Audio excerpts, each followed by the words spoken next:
He agreed to, and I call the member for Higgins. Thank you, Deputy Speaker. My whole career was spent dealing with illness and disease in patients, and now that I am in this place, I am very much focused, along with the Albanese government, on keeping people well. And to that end, it means enabling people with chronic disease to take their medications. Now, approximately 50% of the Australian population, around 11 million people, have a chronic disease. And that can range from anything from asthma to diabetes, heart disease, arthritis, COPD, and indeed autoimmune conditions and now some cancers. It is a remarkable story in medicine that some cancers are now regarded as a chronic disease. But in order to maintain people in a state of sort of well-being and out of hospital, they have to be able to take their medications.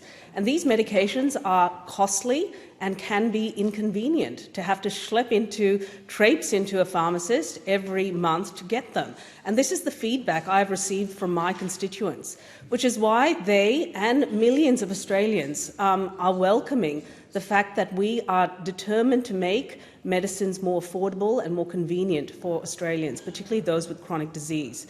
Now, from the 1st of September, we will be expanding the dispensation interval of medicines from 30 days to 60 days. That means that for around 325 medications that were identified by PBAC, patients will be able to go to their doctor and receive a script for 60 days. This is a policy that we've actually dusted off from the last government.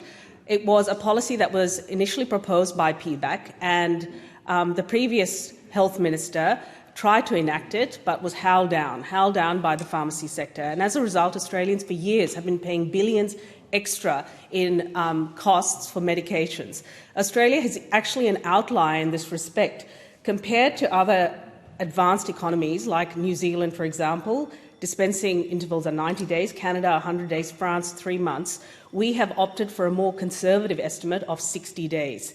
And we believe that this strikes the right balance for our community and for the pharmacy sector, who are concerned at the moment around the viability because they will lose their co-payments, which in my community, for some pharmacists, is amounting to around $180,000 a year. So that is a significant amount of money, and they are justifiably concerned. However, what this means for patients is a significant saving. For those who have a Medicare card, they will save approximately $180 per year per medicine. That is nothing to be sniffed at. It is a significant cost of living saving in a time when family budgets are under intense pressure. And from a patient perspective and a well-being perspective, it also means that I used to see patients who were deteriorating, particularly patients with heart failure, who are often on a fistful of medications to maintain their fluid status. They would come into hospital. Why? Because they had stopped taking their medications. They had simply run out of their script. This is a common scenario. It is happening every single day in hospitals all around this country, both in regional areas where I've worked, as well as large urban centres. And it is completely avoidable. So this will result, and there are studies that show that by extending dispensing for chronic medications, compliance increases by 20%. That is a welcome benefit, because when compliance increases, it actually means that we keep people out of hospital. And that is a positive not only for them, but for our economy as well. There are economy-wide benefits to this policy. Now, we are very keen to work with our pharmacy sector. Our pharmacy sector is a pillar of this health system, much like primary health care is, community health care is, the hospital system, and indeed our aged care system. I regard our aged care system as being part of a wider health ecosystem. And our pharmacy sector, our community pharmacists, are a pillar supporting all of that.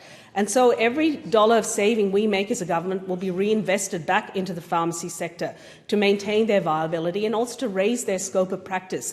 We want to stop them from just spending their time behind that counter dispensing repeat after repeat after repeat, and instead get them involved in more patient-to-patient care so that they can use their wisdom and their experience to help keep patients well and out of the hospital system I came from.